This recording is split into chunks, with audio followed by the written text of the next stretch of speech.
Alright, here we are at the hangar where our Triple Green 1972 Chevelle has just arrived. It's next in line for a restoration. This will be for another buddy of mine, Jimmy.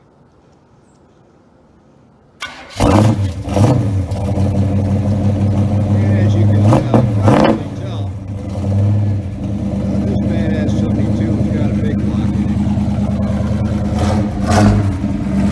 I'll get you some of that.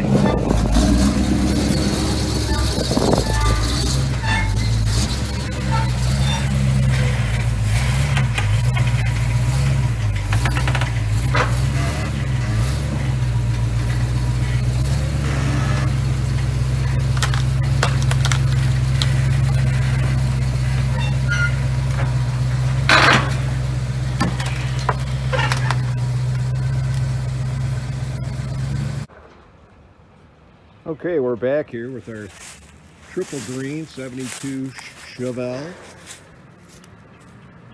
396 big block, just off the trailer. As we said, this is going to be the next car getting restored here. Look at this fantastic interior in this car. It needs almost nothing. Even the carpeting is good. The door panels are good. The seats are good. Needs a package tray cover, which is actually in the trunk. So it doesn't even need that. Maybe some floor mats and a few other little items. Yeah, very nice. So we work our way around the car. The bright work is in great shape on this car. Certainly usable.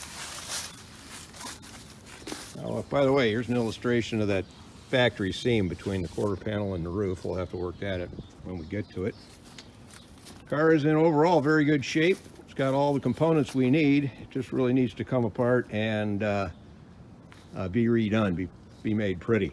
So the car has got brand new brake system front to back, including master cylinder, brake booster, stainless steel lines. It's got a tubular front end in it.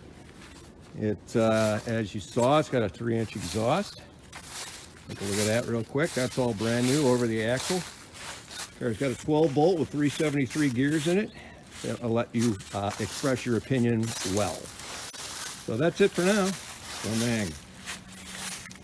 So one final thing on our Project 72 Chevelle here from the hangar. I want to tell you briefly how this car got here. A friend of mine who I hadn't seen in, good God, it's probably been 20 years and may not have talked to in 15. We just kind of lost touch.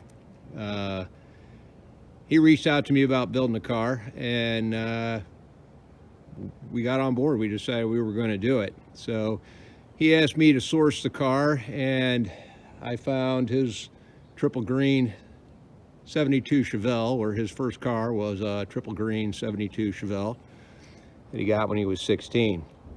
So we did well there. I did not go look at this car before I bought it, and that's a risk, and I would not recommend to everybody that you do that. But the owner of this car and I developed some type of relationship. I would actually go drink beer with this guy, and I don't really like very many damn people. But he went out of his way, sending me extra pictures to make sure I was comfortable with what we were getting. And I told Jimmy about it, and his wife got on an airplane and brought me cash and handed it to me in the airport, and I had never met her. She did that without a receipt. I then turned around and gave that cash to a friend of mine that I've known for 30 years, and he drove to where the car was located and handed it to the man that was selling it. Then turned around and brought the car and the title back to me here at the hangar. It'd be nice if the world could work that way, wouldn't it?